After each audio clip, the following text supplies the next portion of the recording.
In this morning's health alert, a lot of us may have woken up a bit groggy today after springing forward from daylight saving time.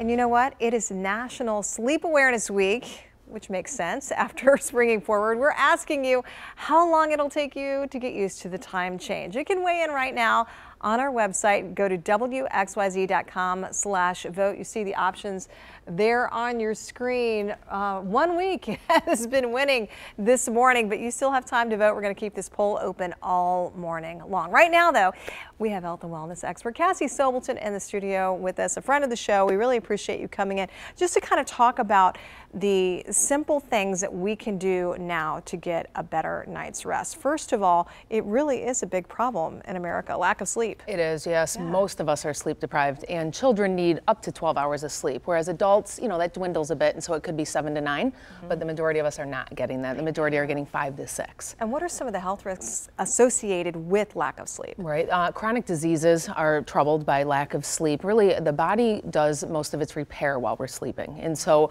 the more stress we're putting on our body physically, mentally, emotionally, the more sleep we're going to need in order to repair our cells. So the majority of people are not getting that, and that's showing up in their life. We can see that in hormone imbalances. We can see it in weight gain. I mean, those are the long-term problems. Short-term of this week specifically is that we have a 25% increase when it comes to heart attacks in the hospital, and a 6.3% increase in fatal car accidents today, the Monday following spring forward. So it goes to show us how big of a deal even that 1 hour can be on our body. No kidding. So be careful out there, everybody. And it's also National Napping Day, which would make sense. Maybe later you can get a nap in. Yeah. But so typically, how much sleep you need over the course of your life, you mentioned, does change depending on how old you are. It does. It lessens a bit, and that's great, you know, and also those growing bodies, and, you know, kids are typically more active than adults, so they're going to need more sleep. But, you know, it's a lifelong changing process, and it's something that each one of us need to realize what we need, what's happening in our life, how old we are. You know, what we need is important to our body specifically, and so honoring that and giving ourselves the sleep.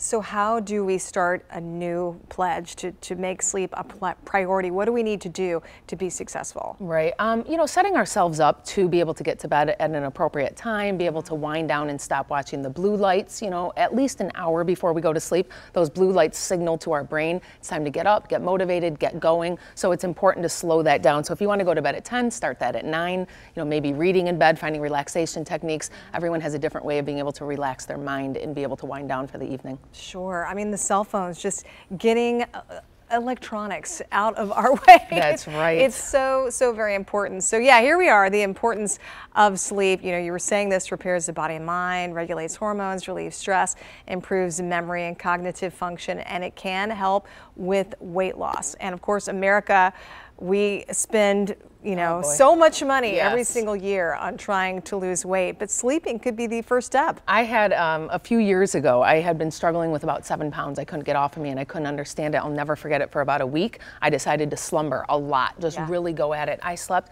I lost about 4 or 5 pounds in 1 week effortlessly. And I would say it was my body trying to hold weight on to protect me because I wasn't doing the right things for my body. So something like sleep can make all the difference in weight loss goals. See, motivation for shut-eye people. We love it. Cassie Sobelton, thank you so much. My we always pleasure. appreciate the advice. You can get more from your website, right? Yep, CassieSobelton.com. Excellent. Thank Thank you you so much. It's National Napping Day, Kevin.